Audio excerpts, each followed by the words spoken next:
Guten Morgen in die Runde, Exzellenz, Herr Botschafter Ribeiro de Menezes, lieber Minister Holthoff-Pförtner, sehr geehrte Damen und Herren. Ihnen allen ein herzliches Willkommen zu dieser Gesprächsrunde zur portugiesischen Ratspräsidentschaft. Es ist im Grunde zugleich eine Art Halbzeitbilanz. Die Schwerpunkte dieser Ratspräsidentschaft, so könnte man spontan denken, lassen sich mühelos als 3 Themenblock zusammenfassen. Da geht es um das Thema Pandemie, Covid-19, Corona oder ist vielleicht noch sonst etwas in Europa. Das Übel besteht darin, dass sich mit dieser riesigen globalen Krise, beispiellosen Herausforderungen, andere Aufgaben eben nicht erledigt haben. Die Klimakrise und die drängenden Fragen der Digitalisierung dulden keinen Aufschub, um von vielen vermeintlich kleineren Aufgaben ganz zu schweigen. Europa also muss liefern, jetzt. Wie das gehen kann? Portugal hat zu Jahresbeginn die europäische Ratspräsidentschaft übernommen von Deutschland. Die beiden Länder werden gemeinsam mit Slowenien die Trio-Ratspräsidentschaft gestalten. Sie sind mitten dabei. Diese Ratspräsidentschaft wird nun also ganz anders, als man sich das vor 1,5 Jahren vielleicht alles so vorgestellt hat. Botschafter Ribeiro de Menezes wird uns nun Einblicke in die Werkstatt Europa bieten. Minister Dr. Holthoff-Pförtner wird seine Sicht auf die Lage der Europäischen Union darlegen. Wenn Sie, liebe Zuschauerinnen und Zuschauer, Fragen haben, können Sie ab sofort auch loswerden, und zwar unten in dem kleinen Feld ganz unten F, Fragen und Antworten anklicken. Ab sofort können Sie dort eintragen. Sie haben das Wort, Exzellenz. Ich bin gespannt.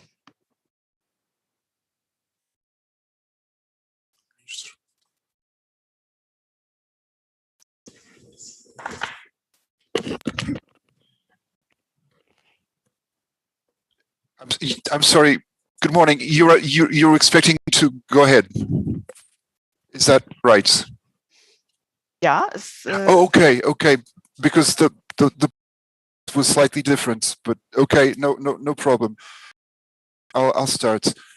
Sehr geehrter Minister Holthoff-Pförtner, sehr geehrte Frau Maret van Akkeren, sehr geehrte Damen und Herren, ich möchte Ihnen danken für diese Gelegenheit.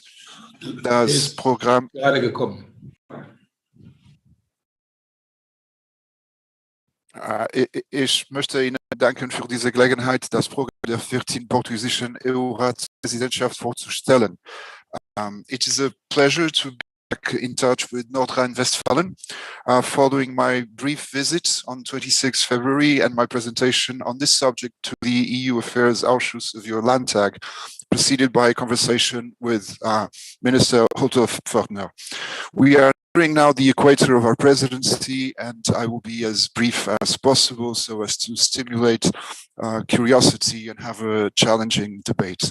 Damen und Herren, our first formal experiment as a trio of presidencies has been extremely fruitful. I believe that it has reinforced the importance of the trio as a working reality of the European Union. It provides for greater clarity and continuity in our policies. Germany's very successful presidency laid out the foundations for post-COVID Europe, and our aim, as it has been said, is to deliver on the basis of that work. The starting point of this presidency was clear. COVID will stay at the forefront of the EU agenda during this semester and in the foreseeable future. This affects, obviously, our presidency in just about everything, but we do see 3 main areas: health policy, the economic response to the crisis, and the social agenda. Now, we have tried to combine this with the strategic agenda of the EU. We get 3 goals: to ensure that Europe's economic recovery is anchored in the green and digital transitions, to implement the European pillar of social rights, and to strengthen the strategic autonomy of European Union that is open to the world. In other words, we are guided by the objective of building a resilient, social, green, digital, and global Europe, or as we have chosen for our motto, time to deliver a fair, green and digital recovery. Starting with resilience. First, the economic crisis response. This is our first priority. We are focusing on the implementation of the multi-annual financial framework and the Next Generation EU program, which will be the basis for sustainable growth, job creation and convergence for years to come. In particular, at this stage, the approval of the National Recovery and Resilience Plans and the ratification of the own resources decision for the Commission. 10 countries have already done so, including Portugal, and we know that in Germany the process is well underway. We have approved the regulation for the Resilience and Recovery Funds, and the final versions of the national plans must be presented by April the 30th. We will be hosting a high-level meeting in June to take stock of the overall situation. So you can see Portugal has presented its Aufbau und Resilienz plan. It's available in Germany as a preliminary draft. We will be happy to provide you with the appropriate links. A sustainable economic recovery is a precondition for the much evoked strategic autonomy of Europe, but we like to say open strategic autonomy because we don't want it to be misunderstood for protectionism.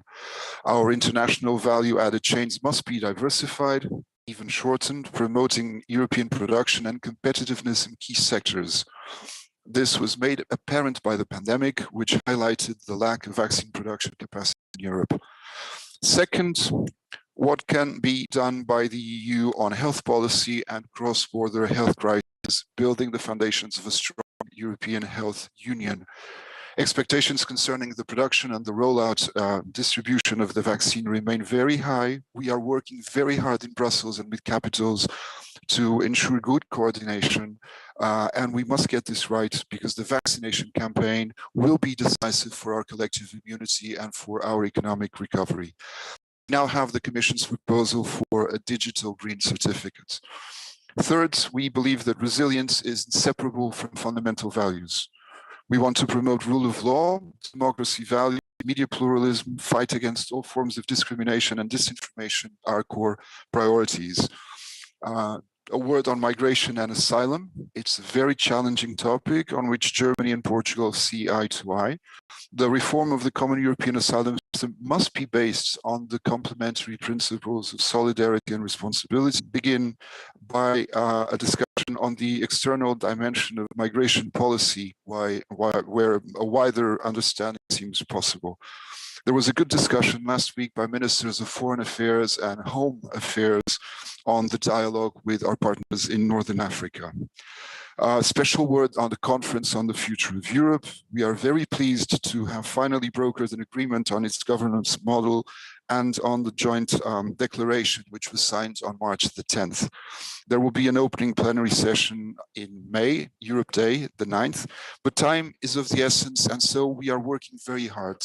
The executive committee of the conference meets tomorrow, the 24th, to finalize the practical aspects of the conference. And we want to launch the digital platform as soon as possible so that we can involve citizens, European institutions, member states, regions, national parliaments in a wide-ranging discussion on the issues deemed relevant by the people. On the second pillar, well, the green and digital transitions need to be backed by a European social agenda. European level competences in this area are limited, but the treaties do establish that Europe's economic foundations are based on a social market economy. And this is why the flagship event of our presidency will be a social summit in May in Porto, designed to bolster the European pillar of social rights and continue the work started in Gothenburg. A social Europe can support national policies by focusing on skills to help citizens face an increasingly challenging labor market, by investing more in innovation and in competitiveness of our companies so that the labor market is able to absorb those who want to work, providing quality employment. Third, by reinforcing social standards and support mechanisms to ensure that the twin transitions do not exclude any sector of the population. We welcome the newly published European Commission's Action Plan for the European Pillar of Social Rights. It is a crucial development that provides a detailed blueprint for the way forward and a calendar as well. On Green Europe, we can go into this later. Obgleich uns die Pandemie derzeit große Herausforderungen stellt, teile ich auch da die Auffassung, Herr Botschafter, dürfen wir andere wesentliche Themen nicht aus dem Blick verlieren. Sehr geehrter Herr Botschafter, Sie haben darauf hingewiesen, dass Sie den Rechtsstaat-Dialog fortführen. Dafür sind wir Ihnen ausgesprochen dankbar, weil er unter der deutschen Präsidentschaft im vergangenen Jahr eingerichtet wurde. Nach und nach wird die rechtsstaatliche Situation in allen Mitgliedstaaten unter die Lupe genommen, und zwar jeweils 5 Länder pro Halbjahr. Unter Ihrer Präsidentschaft, Herr Botschafter, wird in den nächsten Wochen auch die Situation bei uns in Deutschland diskutiert. Und ich finde es ausgesprochen richtig und beruhigend, dass wir uns auch diesem Stresstest rechtsstaatlicher Standards nicht verweigern und in allen Staaten durchgeführt wird. Bei der Rechtsstaatlichkeit darf die Europäische Union keine Kompromisse eingehen. Wir nehmen keinen Mitgliedstaat auf, der keine Rechtsstaatlichkeit, keine Gewaltenteilung akzeptiert. Wir dürfen Staaten auch nicht dulden, die das auf dem Wege sind, abzuschaffen. Also dürfen wir auch die Mitgliedstaaten nicht gewähren lassen, die nach dem Beitritt ihre rechtsstaatlichen Systeme vernachlässigen oder limitieren. Wir sehen in einzelnen Mitgliedstaaten, da sind wir einer Meinung, Herr Botschafter, die freie Presse eingeschränkt, unabhängige Richter zu politischen Gegenspielern stilisiert werden und selbsternannte sogenannte Demokratien einen Machtwechsel zumindest erschweren, ja, wenn nicht grundsätzlich ausschließen. Verstöße gegen die Rechtsstaatlichkeit müssen daher immer für die Regierenden Konsequenzen haben, nicht für die Bürgerinnen, für die Zivilgesellschaft, für die Regierenden. Das Artikel-7-Verfahren reicht offensichtlich nicht aus. Auch Vertragsverletzungen wirken erst lange und nach dem festgestellten Verstoß. Und es gibt zwar wichtige Beschlüsse des EuGH, zum Beispiel zur Aussetzung der Disziplinarkammern in Polen. Wir sehen aber gleichzeitig, dass die Disziplinarkammern weiterhin Einfluss nehmen. Ich begrüße daher, dass der mehrjährige Finanzrahmen jetzt die Konditionalitätsmechanismen haben. Ich will nicht leugnen, dass mir eine schnellere und schärfere Mechanismus gewünscht hätte, aber es ist eben so gekommen, wie es gekommen ist. Und es ist richtig, dass wir damit beginnen. Der Grundgedanke ist, wer keine unabhängige Justiz garantiert, wer die Freiheit der Medien nicht gewährleistet, der darf nicht von EU-Geldern profitieren. Zugleich ist der Mechanismus auch justiziabel. Ungarn und Polen haben bereits den Weg zum Europäischen Gerichtshof gegangen. Das ist eine Entscheidung, die man absolut akzeptieren muss. Dafür ist der Europäische Gerichtshof da. Dabei sollte die Verknüpfung von Demokratie und Rechtsstaatlichkeit mit der Auszahlung europäischen Mittel nicht nur als eine Sanktion wahrgenommen werden, sondern es geht darum, die Grundfreiheiten, die europäischen Werte abzusichern. Und mir wäre am liebsten, wenn seine Anwendung gar nicht erforderlich wäre, denn Europa soll das Recht nicht trennen, sondern soll es einen. Europa ist eine Rechtsstaatsgemeinschaft, eine Rechtsgemeinschaft. Sehr geehrter Herr Botschafter, ich freue mich, dass Ihre Regierung der Durchbruch, wie Sie erwähnt haben, bei der Konferenz der Zukunft gelungen ist. Sie kann nun am 9. Mai, und ich hoffe, ebenso ein großer Schritt für die gemeinsame Europäische Union werden, wie es der Lissabonner Vertrag geworden ist. Das Ziel des Projekts ist es, dass die Stimme der europäischen Bürgerinnen und Bürger beim Handeln der Europäischen Union gehört wird. Ohne Denkverbote sollen Bereiche angesprochen werden, denen ein Handel der Europäischen Union zum Nutzen der europäischen Bürger wäre. Wie Sie erwähnt haben, Herr Botschafter, beim Klimaschutz, der Migration, der Digitalisierung. Organisiert wird der Dialog zunächst über eine digitale Plattform und sobald es die Pandemie dann zulässt, auch in präsenter Weise fortgesetzt. In einem Jahr sollen die ersten Ergebnisse auf dem Tisch liegen. Wir alle sind aufgefordert, uns mit eigenen Vorschlägen zu beteiligen. Und wenn ich das noch einmal sagen darf, Exzellenz, Herr Botschafter, ich freue mich sehr nach Ihrer Halbzeitbilanz, dass Sie die zweite Halbzeit genauso erfolgreich für Europa gestalten werden, wie Sie das mit der ersten Halbzeit getan haben.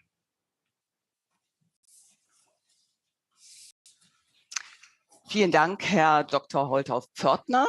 Es gibt eine Frage, die leitet sich aus einem Hinweis ab, den Sie gegeben haben, Herr Botschafter. Und zwar haben Sie gesagt, beim grünen Europa habe die EU den Anspruch, weltweit führend zu sein. Die Frage daraus, die sich daraus ableitet, ist eine Frage an den Minister. Und zwar, wie stehen Sie zum Green Deal? Und was genau ist dabei der Ansatz der Landesregierung, um die Emissionen zu senken? Ja, herzlichen Dank. Bei dem grünen Deal gehen wir davon aus, ich darf das mal am Beispiel der Wirtschaft im Ruhrgebiet sagen, wir haben ein hervorragendes Beispiel, bei dem man das zeigen kann. Wir sind angewiesen auf ein Produkt, was wir auf Weltniveau produzieren, nämlich Stahl. Und der Stahl kommt in Verruf durch die Verwandtschaft oder durch die Ehe mit der Steinkohle oder mit der Kohle. Der Stahl ist aber ein weltmarktfreundliches Produkt, wenn er das mit Wasserstoff herstellen könnte. Das heißt, das, was wir jetzt als Herausforderung haben, werden wir nicht nur wieder aufbauen, sondern wir werden es neu aufbauen. Wir wollen eine Transformation. Das heißt, wir wollen vom Green Deal und wir wollen die Gelder der Europäischen Union nutzen, um in der Produktion, in der Weltmarktfähigkeit unserer Wirtschaft auf eine andere Stufe zu kommen. Das gilt jetzt nicht nur beim Wasserstoff, das gilt auch bei der Digitalisierung, das gilt beim Verkehr. Das heißt, das ist, wenn man so will, ist die Pandemie in allem Schlechten eine Riesenchance, nicht zu reparieren, sondern einen neuen Anfang zu wagen, eine neue Form von Qualität zu bekommen. Vielen Dank. Ich sehe hier eine Frage an den Herrn Botschafter. Und zwar in der portugiesischen Präsidentschaft, Sie haben das auch heute erwähnt, ist für Anfang Mai ein Sozialgipfel geplant. Jetzt sind die Kompetenzen der EU, so heißt es hier, im Bereich der Sozialpolitik aber sehr begrenzt. Die Frage, was ist dann das Ziel Ihres Gipfels?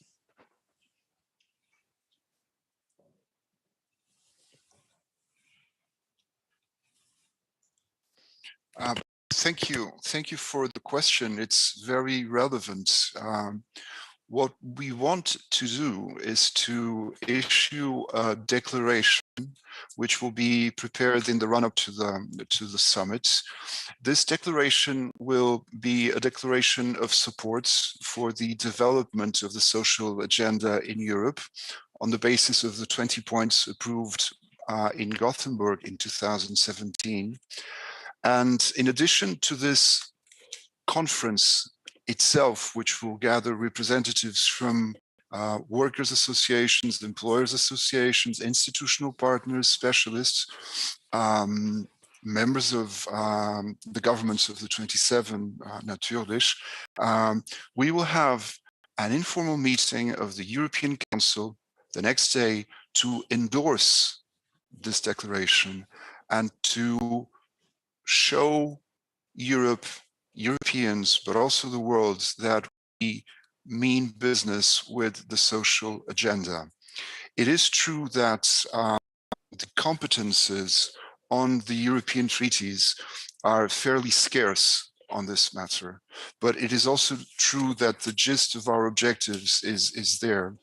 And we know that move forwards either on the basis of cooperation among the states or by developing what we have in the treaties.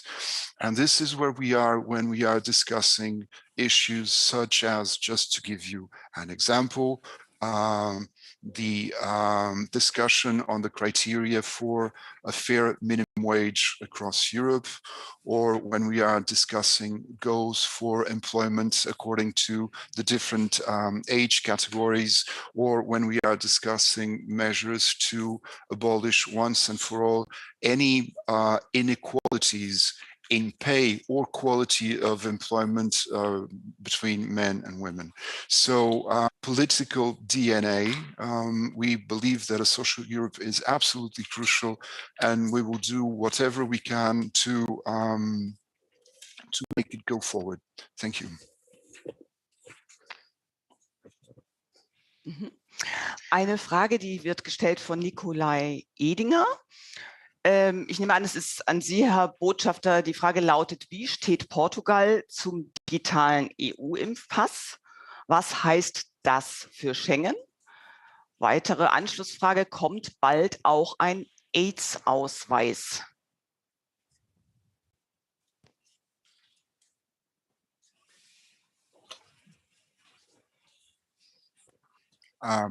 Thank you. Again, we are working on a very fast-moving reality.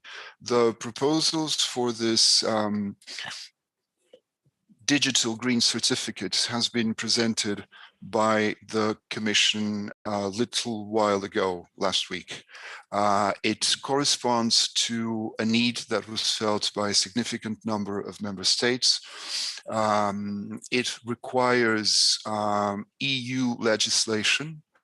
The Commission has been also very ambitious in that it wants this bit of legislation approved by June, so that hopefully it could be in place for the summer season.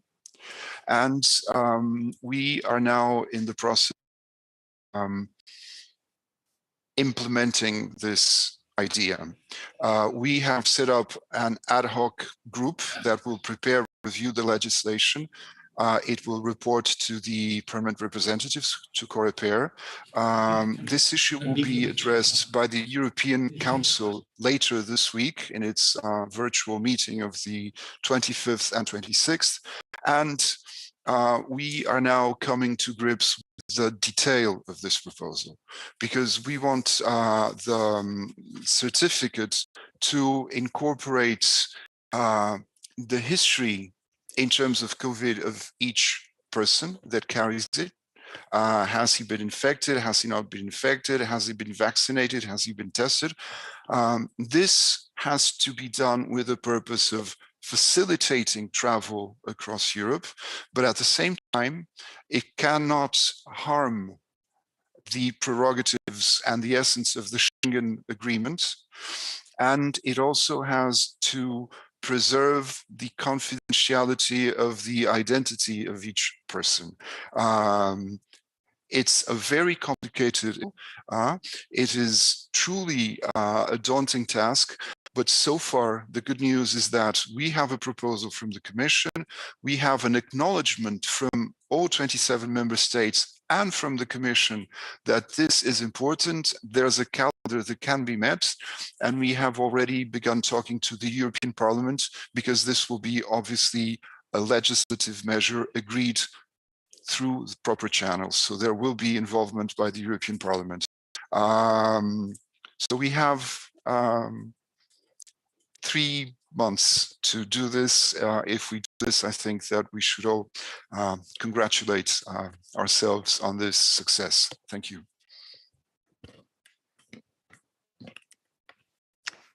Vielen Dank. Janine Bucherer schreibt, das Paket zur besseren Rechtsetzung wurde mehrfach verschoben und soll nach jetzigem Stand Ende April veröffentlicht werden. Plant die portugiesische Ratspräsidentschaft Schlussfolgerungen dazu? Und wenn ja, gibt es auch einen speziellen Fokus auf die kleineren und mittleren Unternehmen?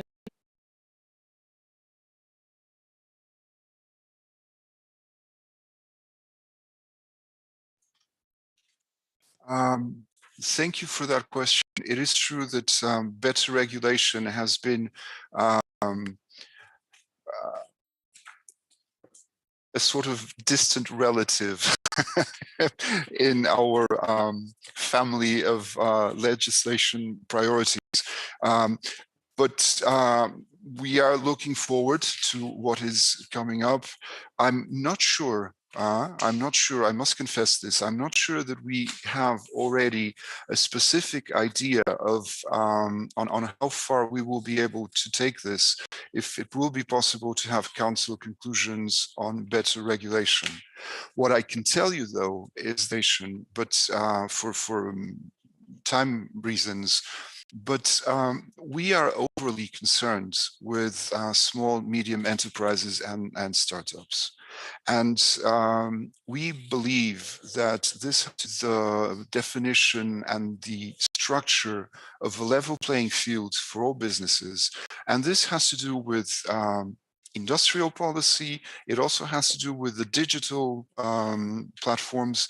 It has to do with how we conceive the economy of Europe and its place in the world. I must say that I was struck by how much I agreed with Herr Minister, because he pointed out exactly what I hinted at in my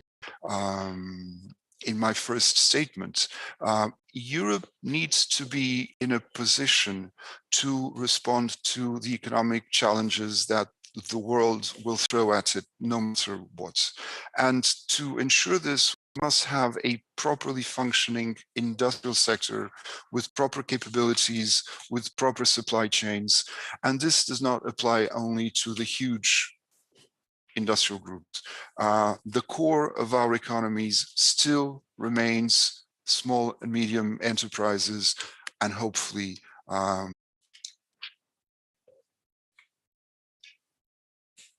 Eine Frage an Sie beide.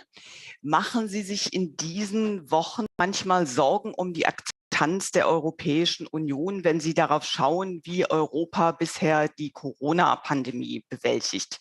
Die Frage geht an den Herrn Botschafter und an den Minister.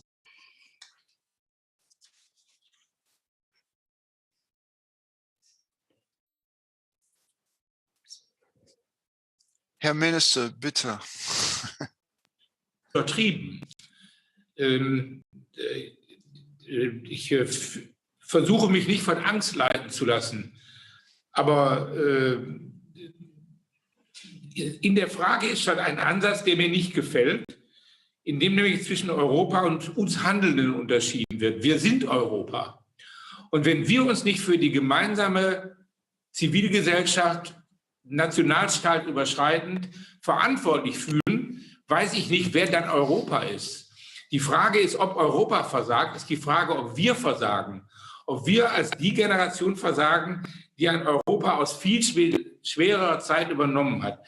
Wenn ich mir meine Eltern angucke, ich bin 1948 geboren, die haben die Nazi-Zeit überlebt, die haben zum Teil, mein Großvater, 2 Weltkriege überlebt und die haben sich nach den Kriegen, zum Beispiel Deutschland und Frankreich, in der Montanunion die Hand gereicht und angefangen.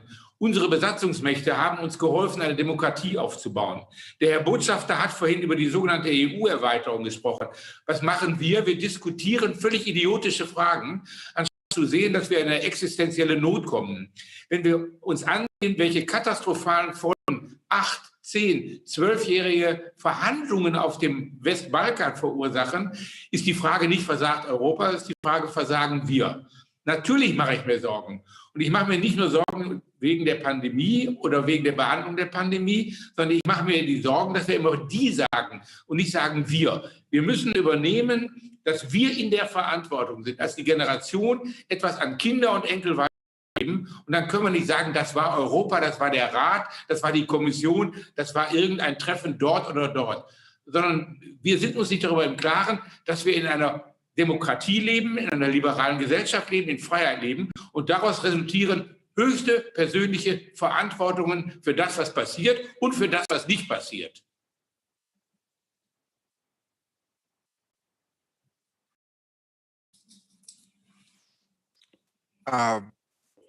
From my side, just to add that again, I was very struck by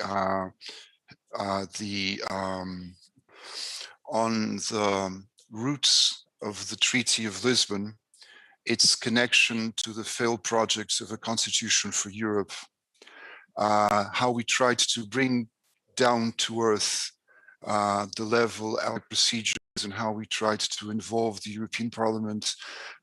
It was also about the legitimacy of the EU making a decision-making process. And we have been always discussing at the institutional level of the European Union, how to engage citizenship. I also didn't really like this difference between the institutions of Europe, the superstructure of Europe, and the Europe underneath. I think that it is part of a whole. And one of the basic tenets, one of the basic principles of our presidency has been that be transparent, that we would engage in dialogue with the institutions, with member states, with public opinion. This is why we are trying to focus attention on other issues as well, such as the social agenda. This is why we are also engaging with the countries next to us, either through the Eastern or the Southern partnership, with the enlargement candidates. This is why we want to launch the Conference on the Future of Europe, because we need to take the pulse of main concerns lie and where we should be headed as a union. And again, I cannot overstress this. The union is the best project we have had. It's the best guarantee that we have collectively that our values will be upheld, defended, promoted, expanded. And this is the best guarantee that we have that we will have a collective response to the pandemic.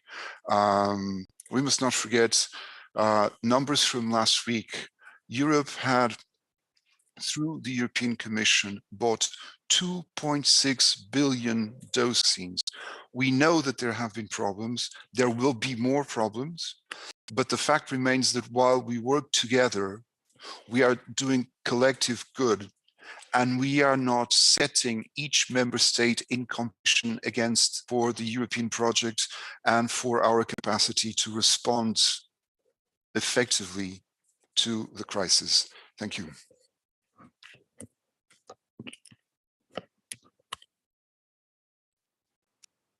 Hier eine Frage, die wird eingereicht von Anduina Stephan. Sie schreibt dazu, dass sie Honorarkonsulin der Republik Albanien ist. Ihre Frage richtet sich an den Herrn Botschafter. Was sollen die Balkanländer von der portugiesischen Präsidentschaft erwarten?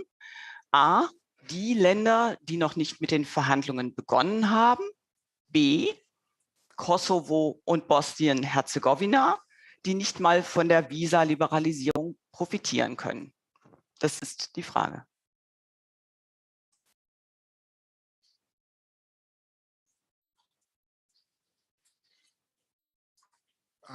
Thank you.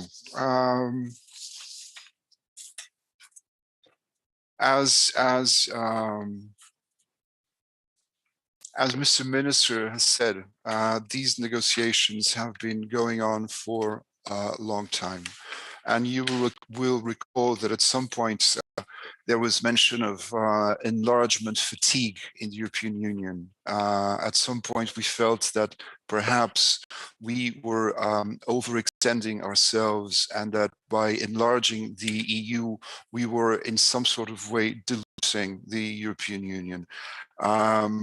Frankly, we believe that that is a bit of nonsense. And we have our priorities well laid out. We want to move forwards on the negotiations with Serbia and Montenegro. There is actual work being made, getting done in Brussels on a weekly basis on these two accession processes. And we have been very active in creating conditions for the formal opening of the negotiations through the Macedonia. You will know that there is also a discussion in Brussels about whether we should move forwards with Albania and North Macedonia at the same time. And we also know, because this is public, that one member state, rather late last semester, raised objections to the actual start of the process with North Macedonia because of territorial and linguistic issues. But we are hopeful that these problems can be overcome. We have been doing sort of backstage diplomacy, but at a very high level with all countries involved. And we think that especially after the elections in the country at stake in April, that it will be easier to move forwards so that we can get the Albania and North Macedonia negotiations on track. We are also actively reviewing everything that is going on in Kosovo and Bosnia.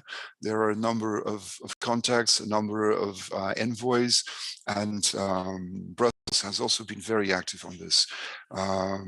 I take all this time with this reply because I really want to we are in favor of enlargement. We believe that it's a good thing, and we will do everything we can while we are presidency and after our term in office, in trio, after the trio, to make sure that these processes do not fall by the wayside. Thank you.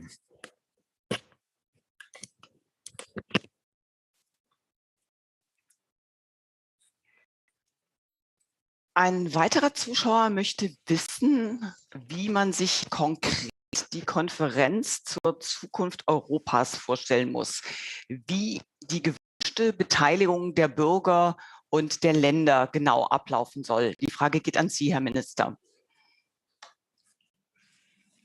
Recht herzlichen Dank, Frau von Ackern. Ich würde gerne noch 2 Sätze zu dem vorherigen Thema ergänzend zum Botschafter sagen. Bei den Beitrittsverhandlungen müssen wir selbstkritisch bleiben, weil wir unaufrichtig sind. Wir haben im Oktober des vergangenen Jahres Verhandlungen aus Feigheit beendet. Ich will jetzt die einzelnen Länder nicht nennen, die Sorge vor Wahlen und vor vor rechtsgerichteten Parteien hatten und deshalb Vorurteile haben gelten lassen bei Nordmazedonien, bei Albanien, bei Rumänien, bei anderen und gedacht, es sei opportun, diese Verhandlungen zu unterbrechen. Nordrhein-Westfalen hat massiv dagegen gehalten und genau wie der Botschafter es gesagt hat, haben wir die Verhandlungen auch mit Nordmazedonien und Albanien wieder aufgenommen und haben auch die Mechanismen verändert, indem wir eben bestimmte Kriterien anverhandeln und bestimmte Stufungen vornehmen. Wir müssen auch den Mut haben, öffentlich als Politiker zu diesen Konsolidierungen, Erweiterungen zu stehen und sie aktiv zu verteidigen. Europa ist nicht nur Westeuropa, nicht nur Mitteleuropa, nicht nur Osteuropa, sondern Europa ist nur dann zusammen, wenn alle 3 Strümpfe gebunden werden. Und das muss man vernünftig und offen erklären. Und das ist nicht ein Privileg oder ein wirtschaftlicher Gag, sowas zu machen, sondern Europa ist eine politische Einheit und dann nur lebensfähig. Wir werden auseinandergenommen werden, wenn wir uns auseinander dividieren lassen, aus Feigheit nicht dazu stehen, wer wirklich Europa ist und was Europa historisch, politisch und geopolitisch ist. Der Prozess,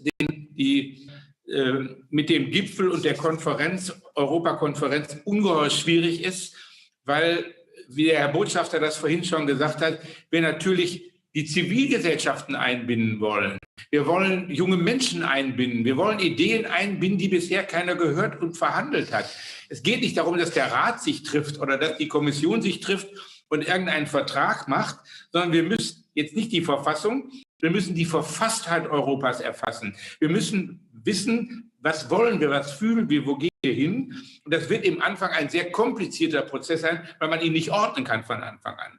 Der wird schon pandemiebedingt im Anfang digital sein. Das ist aber der große Vorteil, dass zum Beispiel auch der Exekutivausschuss des ADR da mitmachen kann, dass wir die Gesellschaften einbinden, dass wir auch wilde Ideen einbinden. Das ist die Riesenchance, Europa zu erneuern und zu einer zukunftsfähigen Idee zu bringen. Und das wird nicht von Anfang an druckreif sein. Hoffentlich nicht.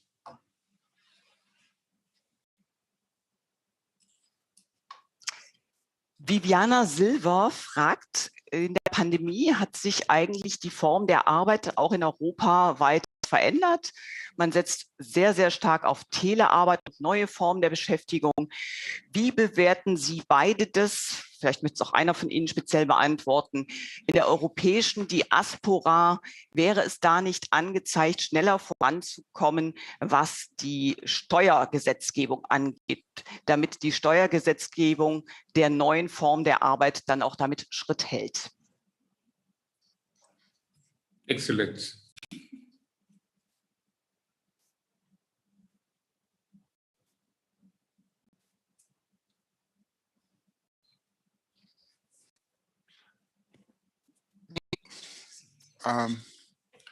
Okay, fine. Okay, Herr Minister, okay? I can... Yeah. No, okay. The way we work has obviously changed. It has brought us in contact in different ways. It has changed the way we do things. It has even had an impact in the legislative process of the EU. But just to give you an idea of how much work is done at the European Union, as of last Friday, 1,000 meetings in Brussels, out of which 734 had been chaired by the presidency. This means that we have been trying to sort out all the legal difficulties and loopholes of having decisions taken by ministers without the ministers being present in the very same room. This has reinforced, it might be a good thing, the role of diplomats in the process, because they are ensuring the continuity of things in Brussels. We are very much aware that there will have to be at some point a reflection on how EU law must be adapted, and if so, in which terms, to this new reality of working from home. I would suggest that at this stage, this discussion is being essentially handled at member state level, which might not be a bad thing. But if we decide that this is also a social issue, it can be an issue discussed at the Porto Summit on Social Affairs, because it has to do with work regulation and work relationships. And it is certainly a subject to be addressed by the Conference on the Future of Europe. It also has to do with the realization that we are in the middle of a digital transition. Your account in the bank on your phone. It's about much more than this. It's about doing all that we have to do to make sure that this new era, with all its potential, is fully absorbed by all. So there you go. Yes, things have changed. They will continue to change, and change might even accelerate. We just need to be there with the wave so that we can catch it at the right time. Thank you. Die letzte Frage kommt von Christopher Camps. Sie richtet sich wieder an Sie, Herr Botschafter. Sie schließt an das, was Sie zu den sozialen Fragen gesagt haben. Er möchte wissen, Herr Camps möchte wissen, ob Sie sich wünschen, dass künftig eine qualifizierte Mehrheit reicht, um auch in der Sozialpolitik in Europa mehr zu bewegen. Ob Sie sich da eine Änderung der Verfahren wünschen. Das Verfahren war doch so, dass der Botschafter anfing, ne? Mhm. Eigentlich, aber... Nee, nein.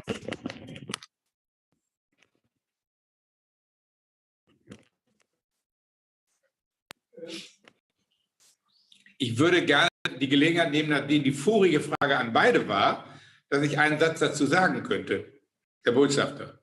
Ich hatte das vorhin so verstanden, dass die Frage an beide ging. Ich mache es auch ganz kurz. Für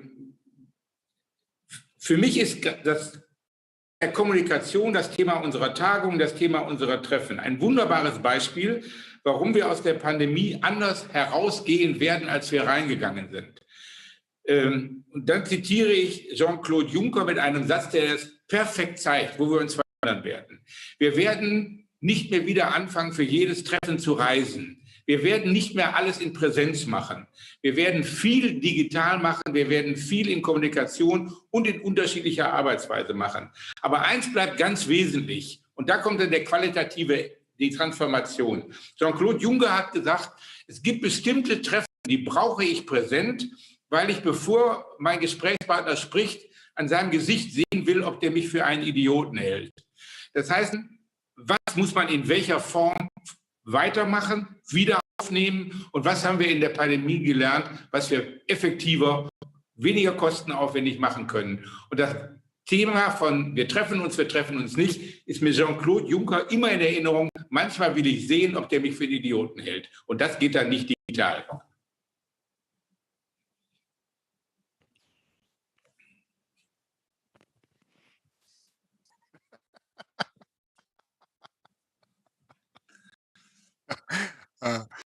That's excellent, Herr Minister. On QMV, on qualified majority voting, again, a very good question. The areas in which, a true diplomat, the areas in which qualified majority voting is the rule are specified by the treaties. We have moved tremendously forward on this in the past 30 years. This movement began, it actually goes back to the Single European Act and all the treaties that followed this. So we have a history of progress on qualified majority voting. If we want to change this, the rules for that change are very complex, and I dare say that all of them require some sort of treaty amendments. So that's a difficulty in itself, but it does not mean that it cannot be done. As presidency, for this semester, we have been trying to be very pragmatic, but also very close to where our heartfelt preferences and values lie. We want the presidency to move Europe forward according to this agenda, bearing in mind the position that we are and the objectives and the crisis that we have to face. The conference will be a very good area, a very good forum for this discussion. Let me just tell you that as a country, we have favored the extension of qualified majority voting almost in every area. But we do have some questions of principle when it comes down to qualified majority voting in some areas of our common foreign policy, our common security and defense policy, and when it comes to the issue of fundamental values.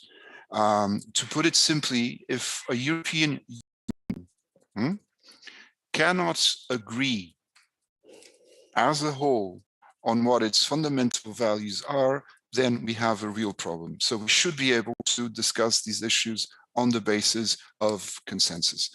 Thank you.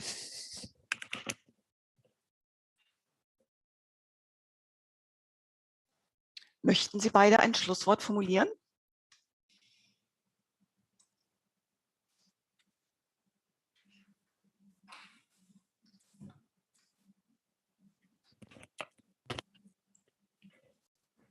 Closing statements. I would love to make a closing statement.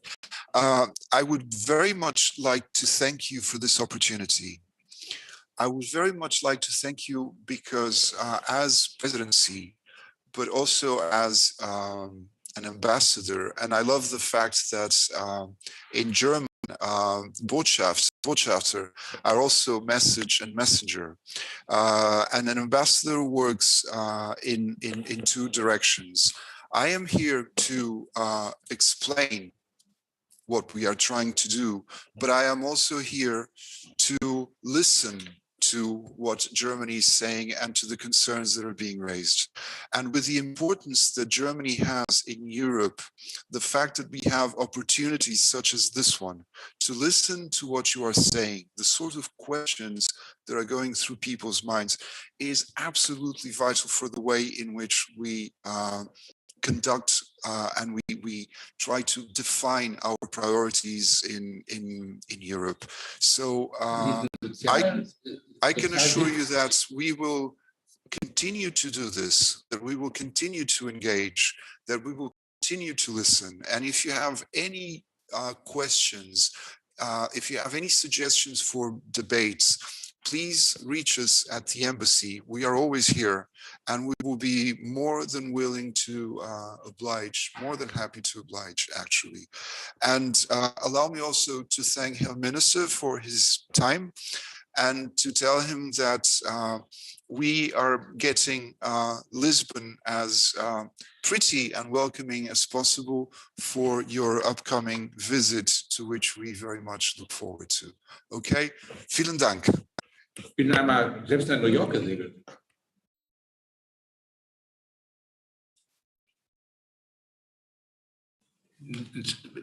Da ich Fußballfan bin, würde ich nie in der Halbzeit ein Schlusswort sprechen, weil ich weiß, in der Halbzeit geht man normalerweise in aller Ruhe, trinkt ein Bier und sagt noch nichts. Also erstens, danke für die erste Halbzeit. Zweitens, ich freue mich auf Porto und die zweite Halbzeit. Und das wird ein tolles Spiel mit Portugal. Danke.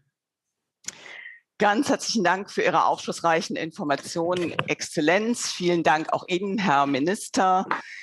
Die Europa-Werkstatt, von der ich eingangs sprach, ist offenbar mehr als ein Reparaturbetrieb. Der gemeinsame Anspruch, der ist offenbar doch nun heute sehr deutlich geworden. Es geht da auch zugleich darum, etwas Neues aufzubauen, was widerstandsfähiger und was stärker ist. Ich wünsche Ihnen allen, auch den Zuhörerinnen und Zuhörern, bleiben Sie oder werden Sie gesund. Ich vertraue darauf, dass die nächste Runde dieses Formats des Landes Nordrhein-Westfalen wieder als echte Begegnung stattfindet.